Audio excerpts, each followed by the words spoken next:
Hola, ¿qué tal?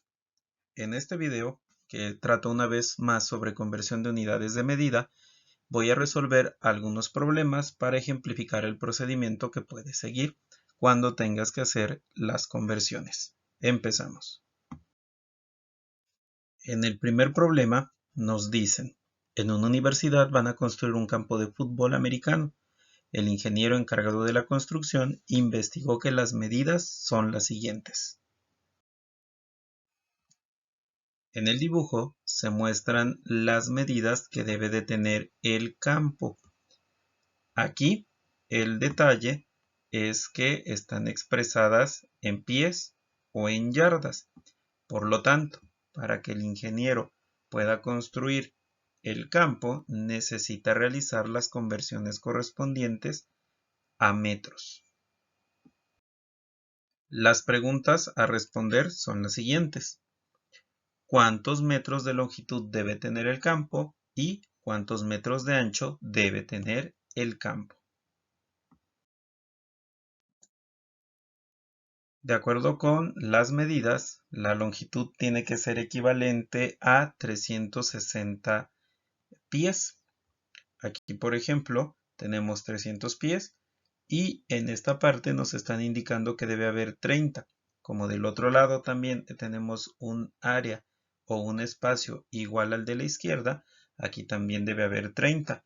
Por lo tanto, en total, el campo de fútbol americano tiene 360 pies.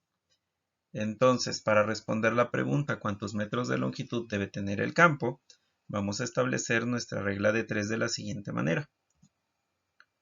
Y tomando en cuenta que un pie equivale a 0.3048 milésimos de metro, y la pregunta sería, estos 360 pies, ¿a qué cantidad de metros equivale? Una vez que despejamos X, te recuerdo que esto ya te lo enseñé a hacer, puedes consultar el video en el cual hablo sobre este tema a profundidad. Pero bueno, aquí lo que queda por hacer es multiplicar los 360 pies por la equivalencia de un pie en metros y dividir por un pie. Esto se hace, o bueno, yo te estoy poniendo todo el procedimiento para también recordarte que la intención es que la unidad de la cual nosotros estamos tomando la equivalencia para convertir a metros, en este caso los pies, va a desaparecer, se va a simplificar. ¿Por qué? Porque recuerda que si dividimos pies entre pies, el resultado es 1. Esto hablando de unidades y que ya también te expliqué en un video anterior. Y por lo tanto lo que resta es multiplicar los 360 por los 3048 milésimos. El resultado es el siguiente y la única unidad que va a permanecer es metros.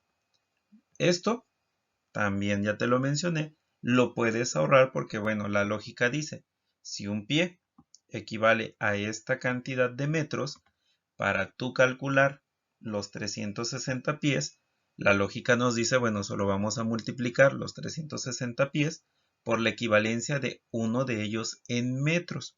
Sin embargo, te muestro todo el procedimiento porque en ocasiones, como ya también te lo aclaré, te puede servir esta regla de 3, te puede servir para que tú identifiques si estás utilizando las medidas en la unidad correcta y si estás haciendo el procedimiento también de manera correcta.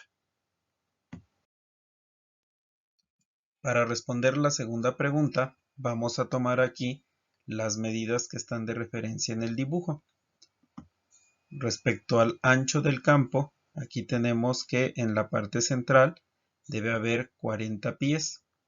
En esta parte nos indican que debe haber 60 pies y vamos a asumir que de este lado también hay 60 pies. Por lo tanto, tenemos en total un ancho de 160 pies. Así que, ante la pregunta ¿cuántos metros de ancho debe tener el campo? Establecemos la proporción de la siguiente manera. Un pie con su equivalencia en metros y los 160 pies a cuántos metros equivalen. Al realizar el despeje de X y tener la regla de 3, tenemos que es de esta forma. De igual manera aquí se van a simplificar los pies, porque la unidad de medida con la que vamos a responder es metros. Y este es nuestro resultado.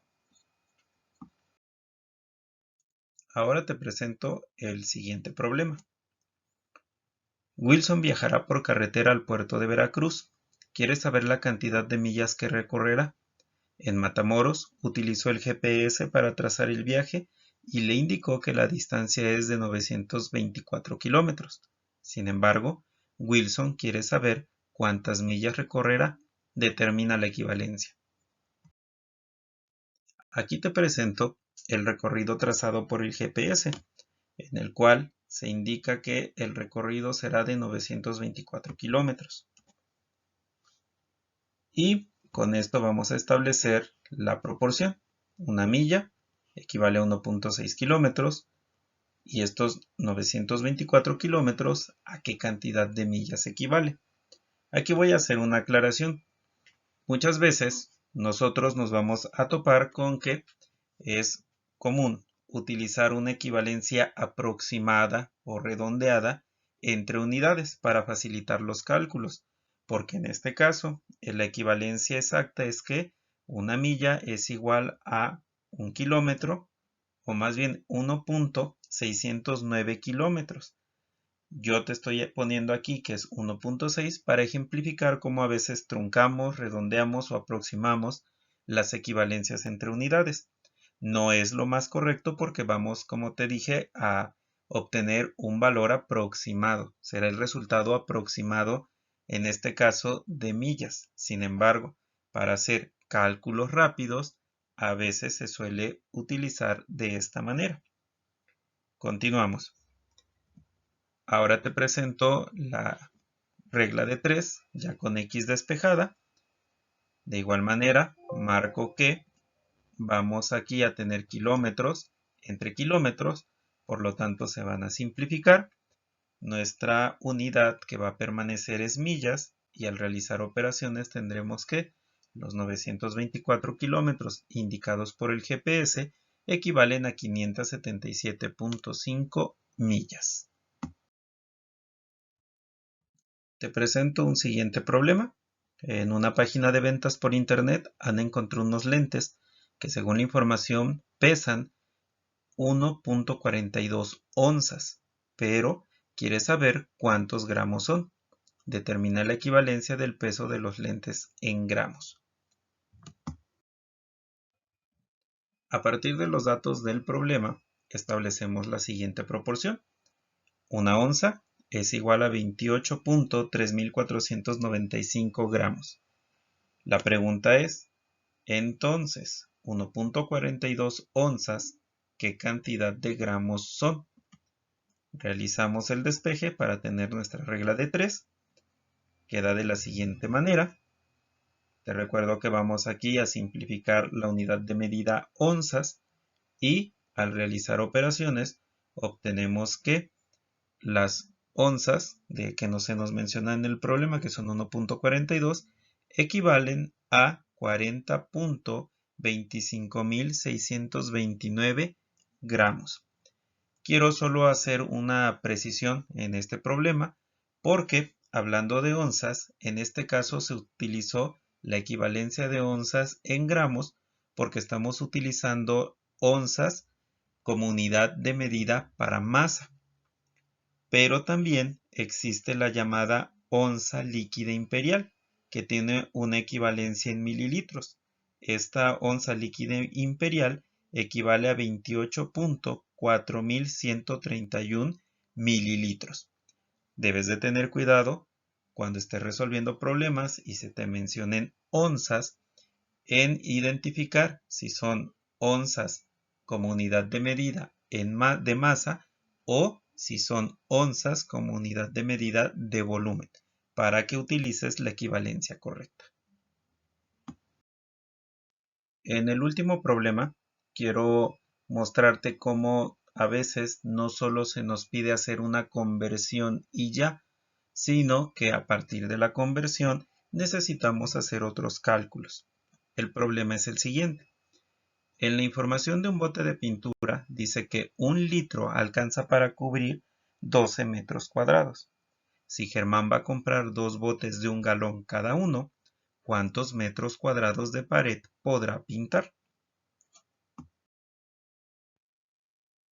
De acuerdo con la información, tenemos que compró 2 galones, pero nos están dando la información de que con 1 litro se puede cubrir cierta cantidad de metros. Entonces, primero necesitamos saber estos 2 galones, ¿cuántos litros son? Tenemos entonces aquí ya nuestra regla de 3. Vamos aquí a simplificar. Una vez simplificado, realizamos las operaciones y tenemos aquí el resultado. Entonces tenemos la equivalencia de los galones en litros. Pero como la pregunta final es con la cantidad de pintura que va a comprar, o sea, con estos 2 galones, ¿cuánta superficie podrá pintar? Y el detalle es que la superficie se cubre a razón o según la información de la etiqueta, se cubre en litros por metro cuadrado. Por lo tanto, necesitamos hacer otra proporción, en la cual establecemos que 1 litro alcanza para cubrir estos 12 metros cuadrados. Entonces, los 7.57.082 litros, que son la equivalencia de los 2 galones, ¿para cuántos metros cuadrados alcanzará? Aquí el procedimiento no varía, es una proporción. Tenemos la regla de 3 y al realizar operaciones vamos aquí a simplificar los litros para que nos queden metros cuadrados, que es la unidad que vamos a utilizar para dar respuesta al problema. Y con esto tenemos que los 2 galones nos alcanzan para 90.84.984 metros cuadrados. Bien, espero que con estos problemas que se resolvieron de manera muy rápida, te quede claro cómo puedes tú proceder cuando tengas que resolver problemas en los cuales necesites realizar conversiones entre unidades de medida. Nos vemos.